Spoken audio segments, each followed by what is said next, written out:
Hello बच्चे, नमस्कार। लीजिए आपके समक्ष जो है प्रश्न वाली 1.4 का जो है तीसरा क्वेश्चन लेके आए आपके समक्ष जो है।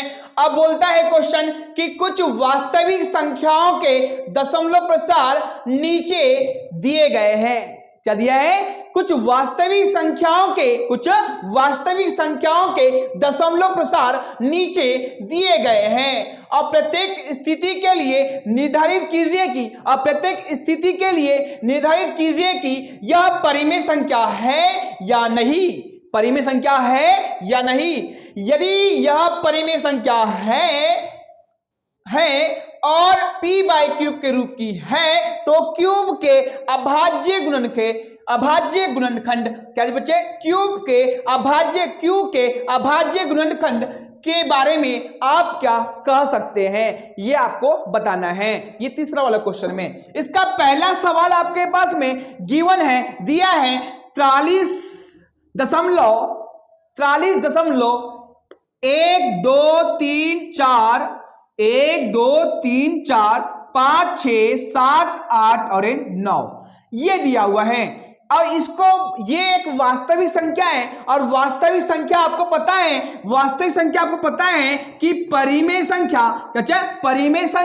और ये अपरिमेय संख्या ये दोनों संख्या से मिलकर बनी होती है। मैं आपको इस परिमेय संख्या और अपरिमेय संख्या के दशमलव प्रसार के बारे में कुछ जानकारी देने वाला हूं। देखिए चलो, परिमेय संख्या जो है एक तो शांत होती है, शांत दशमलव प्रसार हो सकता है, और एक तो अशांत हो सकता है। और आपको पता है कि अशांत दशमलव प्रसार के भी दो प्रकार होते हैं। तो ये क्या है? परिमेय संख्या को शांत दशमलव प्रसार कर सकते हैं। जब शांत दशमलव प्रसार होगा तो परिमेय संख्या कहेंगे। जब आपको अशांत दशमलव तथा आवृत्ति अशांत दशमलव क्या लिख सकते हैं हम लोग इसको? रिकवेरी एंड नॉन टर्मिनेटिंग डेसिमल को भी हम लोग परिमेय संख्या ही बोलते हैं। लेकिन अपरिमेय संख्या वाले को हम क्या कहते हैं? अपरिमेय संख्या को क्या कहते हैं? हम इसे अशांत एंड अनावृत्ति मतलब इसकी पुनरावृत्ति नहीं होगी। जैसे कि आपको पता है कि मैंने अशांत दशमलव प्रसार के दो प्रकार बताए थे बच्चों लोग। एक तो था हमारा यहां पे क्या? आवृत्ति अशांत दशमलव प्रसार, इससे इंग्लिश में बोलते sir recurring non terminating decimal expansion. और दूसरा नंबर बताया था आपको मैंने कि सर अनवसानी अनावृत्ति अशांत दशमलव प्रसार मतलब non recurring and non terminating decimal expansion. तो non recurring non terminated decimal expansion को हम लोग अपरिमेय संख्या का संज्ञा देंगे, ठीक है। और शांत रहेगा तब भी परिमेय संख्या होगा, शांत व आवृत्ति दशमलव प्रसार होगा तब भी उसे परिमेय संख्या ही बोलेंगे और तब भी उसे p बाय क्यूब के रूप में ही लिखा जा सकता है। क्योंकि आपको 9th में बता चुका हूं मैं कि 0.9 पर बार जितनी संख्या पे बार होती, मैंने क्या था दशमलव को भूल जाओ, जितनी संख्या है 12 उतना ही नीचे क्या लिखते हैं? 9 लिखते हैं। क्या ये पुनरावृत्ति है? ये बार दर्शाता है कि ये क्या है? अशांत तथा आवृत्ति दशमलव, रिकवेरी एंड नॉन टर्मिनेटेड डेसिमल दर्शाता है बार वाला। लेकिन इसे मैंने बदल दिया क्या? परिमेय संख्या के रूप में।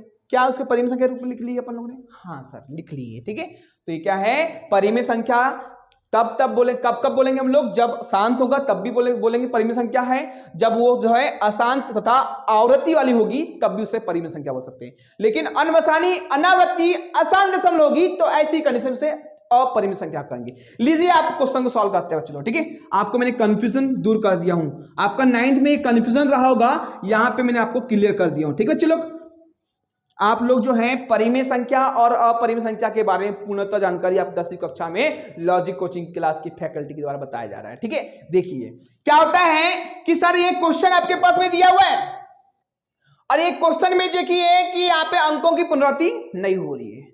मैं डायरेक्ट लिखूंगा उसको क्योंकि यह शांत दशमलव प्रसार है। शांत दशमलव प्रसार है, इसीलिए क्यों शांत दशमलव प्रसार है? क्योंकि कैसे डिसाइड करेंगे शांत दशमलव प्रसार है? आपने कैसे डिसाइड किए शांत दशमलव प्रसार है बच्चों लोग? क्यों? क्योंकि अभी थोड़ी देर पहले इससे पिछले वाले क्वेश्चन सेकंड वाला क्वेश्चन बताया था हमने कैसे लगाते। दशमलव को भूल जाते हैं, दशमलव को भूल जाते हैं, और दशमलव को भूलने के बाद में जितनी संख्या दशमलव के बाद में रहती है उतना ही नीचे जीरो लगाते हैं। तो 1 2 3 4 5 6 7 8 9, मतलब यहाँ पे 10 पर 9 की घात बताया था आपको मैंने, बताया बता लो। ठीक है, मैं क्या इससे जो है इस 10 पर 9 की घात को मैं ऐसे लिख सकता हूं, 2 गुना 5 दोनों पर 9 की घात लिख सकता हूं। मैं ऐसे लिख सकता हूं इसको सर, 2 पर 9 की घात और 5 पर 9 की घात लिख दिया। क्या ये इसका हर 2 पर n की पावर 5 पर n की पावर के रूप में हो गया? हाँ हो गया सर। तो ये तुम्हारा क्या है, एक शांत दशमलव प्रसार है। ठीक है, चलो देखते हैं। तो लिखते हैं, मैंने इसको डायरेक्ट लिख दिया हूं बच्चों लोग, आपको शांत बोल दिया हूं क्योंकि यह शांत दशमलव प्रसार है, इसीलिए यह एक परिमेय संख्या है, परिमेय संख्या है तथा p/क्यूब के रूप की है, p/क्यूब के रूप की है। तो बोलता है तो उस क्यूब के बारे में आप क्या कर सकते हैं, इसके जो है इसके हर के बारे में आप क्या कर सकते हैं, क्यू के बारे में क्या कर सकते हैं, इसके क्यू के अभाज्य गुणनखंड के बारे में आप क्या कर सकते हैं। तो जब उसे परिमेय संख्या और शांत बोल दिया मैंने बच्चों लोग, तो इसको हम बोल सकते हैं सर इसका जो है क्यूब जो है, इसका हर जो है, इसका अभाज्य गुणनखंड जो है 2 पर m की घात 5 पर n की घात के रूप का है। और यहां m और n ये क्या है, ऋणात्मक पूर्णांक है बच्चों लोग, क्या है, ऋणात्मक पूर्णांक है। तो लिखेंगे, ठीक है, यहां q का अभाज्य गुणनखंड 2 पर m की घात 5 पर n की घात के रूप का है तथा m एंड n कोई ऋणात्मक पूर्णांक है। ये आपको जो है उसने बोला था आपको कि प्रत्येक स्थिति के लिए निर्धारित कीजिए कि क्या ये परिमेय संख्या है। मैंने लगा हाँ ये परिमेय संख्या है, और परिमेय संख्या है तो कौन सा दशमलव प्रसार है, शांत दशमलव प्रसार है, हमने बता दिया आपको। और बोलते हैं कि इसके रूप में लिखा जा सकता है, हाँ लिखा जा सकता है। इसी के साथ साथ में जो है आप क्यूब के बारे में क्या कर सकते हैं, जब शांत है तो क्यूब के बारे में बोल सकता हूं मैं कि ये इसके रूप में लिखा जा सकता है। ठीक है चलो, ऐसा कंडीशन। ठीक है, अब देखिए चलो कि मैं इसी का जो है इसी क्वेश्चन में जो है सेकंड क्वेश्चन दिया हुआ है, देखते इसका सॉल्व करते हैं हम लोग।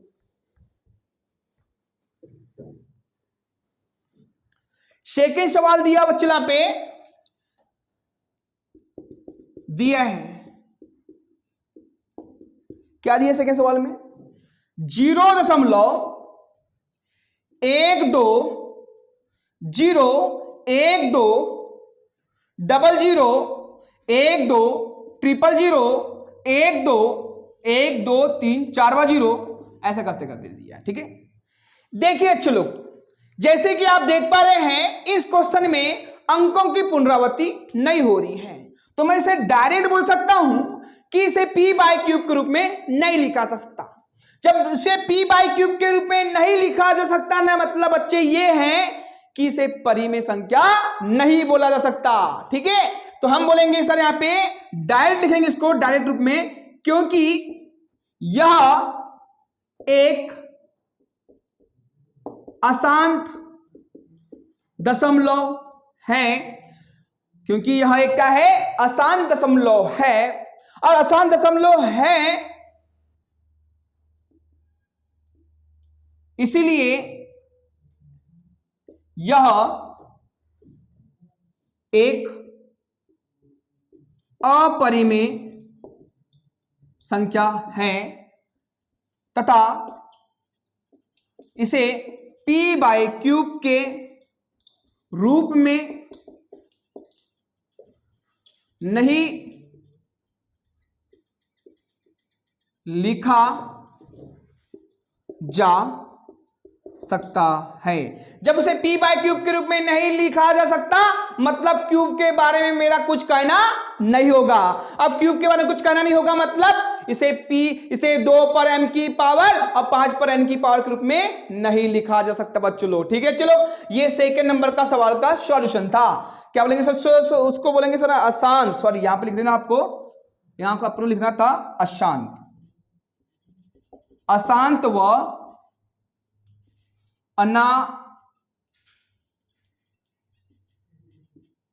अनावृत्ति।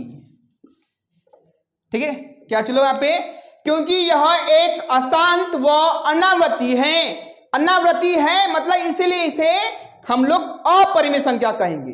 ठीक है, चलो थोड़ा अब वीडियो को आप लोग कंप्लीट देखें, हो सकता है थोड़ा क्या डिफरेंट हो जाता है। ठीक, तो क्योंकि यह एक क्या है, अशांत व अनावृत्ति है, इसलिए यह एक अपरिमेय संख्या है। जब अपरिमेय संख्या है तो इसे p बाय क्यूब के रूप में नहीं लिखा जा सकता, क्योंकि अपरिमेय संख्या की परिभाषा आप खुद ही जानते हैं पहले से ही। ठीक है, इसी प्रकार थर्ड सवाल आपके पास में दिया, इसका लास्ट सवाल है इस चैप्टर का भी और इस एक्सरसाइज का भी दिया है क्वेश्चन बच्चे यहां पे 43.1234567 और 9, ये 1 2 3 4 5 6 7 8 9 पर क्या है, बार है। ठीक है, जैसे कि आप जानते हैं बचपन से आप पढ़ते आए हैं, जितनी संख्या पे बार होता है उतना ही इसके हर में 9 लिख दिया जाता है। इस प्रकार इसे परिमेय संख्या के रूप में कन्वर्ट कर सकते थे। ठीक है, चलो अब देखिए सर, अब 9 लिख दिया, अब इसके हर में 9 लिख दिया जाता था, जितनी संख्या पे बार उतना ही 9 लिख दिया जाता था। अब 9 लिख दिया जाता था तो क्या इससे जो अपन लोग उसको इसका हर में 10 की घात के रूप में होगा क्या? नहीं होगा ना, तो इसका दशमलव प्रसार 7.प्रसार नहीं होगा। ठीक है, तो देखिए चलो, क्योंकि यह अशांत व, अब क्या है, ये 1 2 3 4 5 7 8 9 की आवृत्ति हो रही है, तो लिखेंगे अशांत आवृत्ति दशमलव प्रसार है, इसीलिए अशांत व आवृत्ति होती है तब भी परिमेय संख्या होता है, क्योंकि इसे p बाय क्यूब के रूप में लिखा जा सकता है। क्यों? इसीलिए यह परिमेय संख्या है तथा इसे p बाय क्यूब के रूप में लिखा जा सकता है। p बाय क्यूब के रूप में लिखा जा सकता है। अब बोलता है क्यूब के बारे में आप क्या कर सकते हैं, तो लिखेंगे यहां पे तथा क्यूब को 2 पर m की पावर गुणा 5 पर n की पावर के रूप में